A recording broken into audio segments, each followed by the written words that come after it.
नमस्कार, lead India के इस वीडियो में आपका बहुत बहुत स्वागत है। दोस्तों, आप अमृतसर से हो और आप कोर्ट मैरिज या लव मैरिज के लिए इंटरनेट पे सर्च कर रहे हो।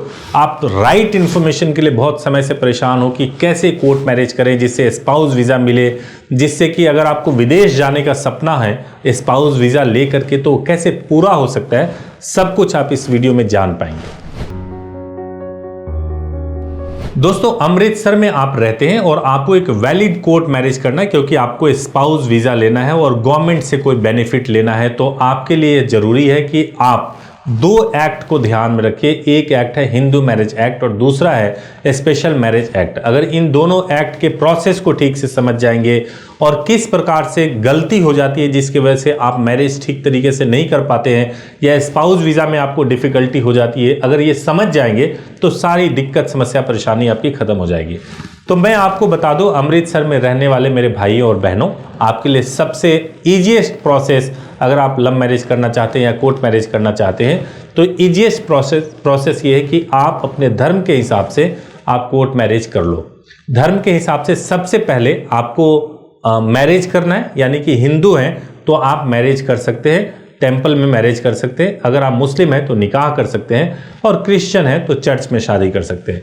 एक बात और मैं स्पष्ट कर दूं कि हिंदू मैरिज एक्ट के अंदर हिंदू, जैन, बौद्ध, सिख, इनको हिंदू मैरिज एक्ट के तहत ही इनकी शादी परफॉर्म कराई जा सकती है। इसका मतलब है कि आप गुरुद्वारे में भी शादी कर सकते हो, आप टेंपल में भी शादी कर सकते हो और ये शादी पूरी तरह से वैलिड होता है।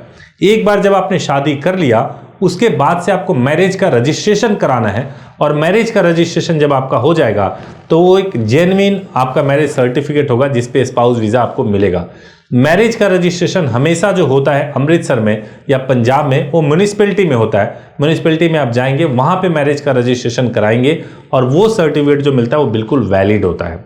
एक और तरीका होता है जिसमें हम मैरिज का रजिस्ट्रेशन कराते हैं, या बल्कि यूं कहूँ कि पूरा मैरिज ही करते हैं। वो तरीका है कि आप स्पेशल मैरिज एक्ट में शादी करो।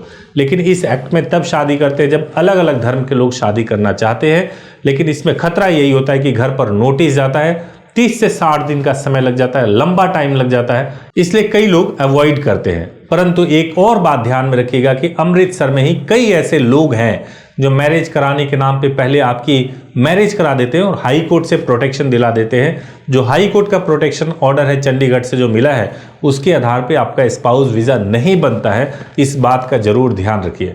तो सही तरीके से मैरिज और मैरिज का रजिस्ट्रेशन या कोर्ट मैरिज करने का प्रोसेस आपने जान लिया। अब जानिए कि डॉक्यूमेंट क्या लगेंगे, प्रोटेक्शन कैसे मिलेगा, वो सब कुछ आइए अब मैं आगे बताता हूँ। दोस्तों, अगर आपको कोर्ट मैरिज करना है, आपकी एज पूरी ना हो तो आप कोर्ट मैरिज या लव मैरिज या इवन मैरिज कर ही नहीं सकते। तो एज के बारे में जानना बहुत जरूरी है। लड़कियों की शादी की एज 18 वर्ष पूरी होनी चाहिए। लड़कियों की शादी की एज 18 वर्ष कंप्लीट होनी चाहिए और लड़कों की शादी की एज 21 वर्ष पूरी होनी चाहिए। जब वो 18 वर्ष कंप्लीट करते हैं, 21 वर्ष कंप्लीट कर लेते, तभी मैरिज हो सकता है। अगर कभी भी एज को लेकर कोई मॉडिफिकेशन आता है तो आप हमारी वेबसाइट leadindia.law पर विजिट करते रहिए, ताकि वहां पर अगर एज को लेकर के गवर्नमेंट कोई चेंज करती है, जैसे लड़कियों की शादी की एज को लेकर के चेंज हो सकता है, उसमें कोई परिवर्तन होता है तो हम आपको इन्फॉर्म कर सके। तो दोस्तों, कोर्ट मैरिज में जो सबसे इंपॉर्टेंट पार्ट होता है वो डॉक्यूमेंट के लिए होता है। तो डॉक्यूमेंट को ठीक से आपको समझना है। सबसे पहले आपका रेजिडेंस प्रूफ, उसके लिए जरूरी होता है आधार कार्ड। आधार कार्ड आपके पास में जरूर होना चाहिए।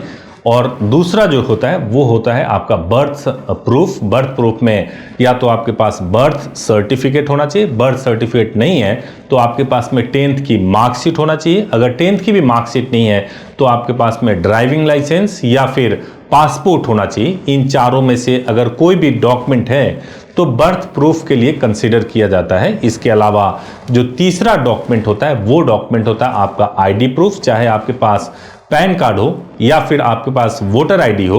और अगर दोनों में से कुछ नहीं है और आप गवर्नमेंट एम्प्लॉय हैं तो आपके पास गवर्नमेंट से इशू किया हुआ अगर आई कार्ड है तो वो भी चलेगा।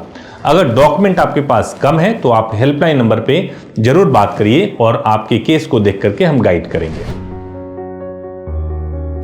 एक कपल के दिमाग में जो सबसे बड़ी दुविधा होती है वो प्रोटेक्शन को लेकर के होती है कि अगर मैंने कोर्ट मैरिज किया तो शादी से पहले, कोर्ट मैरिज से पहले और कोर्ट मैरिज के बाद मुझे किस तरह से प्रोटेक्शन मिलेगा और उस प्रोटेक्शन के लिए मेरे पास लीगल क्या गारंटी अवेलेबल है। तो मैं आपको बताऊं कि देश का संविधान सबसे ऊपर होता है और संविधान के आर्टिकल 32 में सुप्रीम कोर्ट को यह अधिकार है कि वो देश के नागरिकों का फंडामेंटल राइट सुरक्षित करे और हाई कोर्ट को आर्टिकल 226 के तहत यह अधिकार है कि वो नागरिकों के मौलिक अधिकारों की सुरक्षा करे।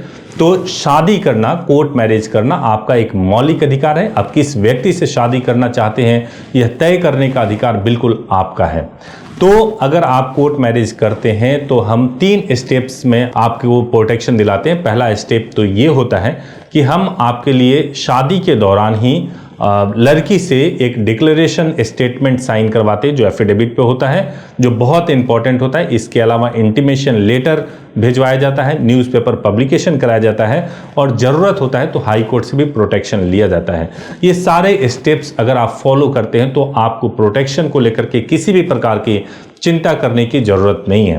तो दोस्तों आपने पूरा वीडियो देखा। अगर आपके मन में अभी भी कोई संदेह है तो हमारे हेल्पलाइन नंबर 8800444555 पर कॉल कर सकते हैं सुबह 9 बजे से लेकर 8 बजे तक, या हमारी वेबसाइट है leadindia.law, आप उस पर विजिट कर सकते हैं। विजिट करके जो हमारे लॉयर हैं उनसे तुरंत आप सवाल पूछ सकते हैं। तो अगर आपको वीडियो अच्छा लगा हो तो जरूर इसको लाइक कीजिएगा, चैनल को सब्सक्राइब कीजिएगा ताकि लेटेस्ट वीडियोस, लीगल वीडियोस आपको सबसे पहले मिल सके।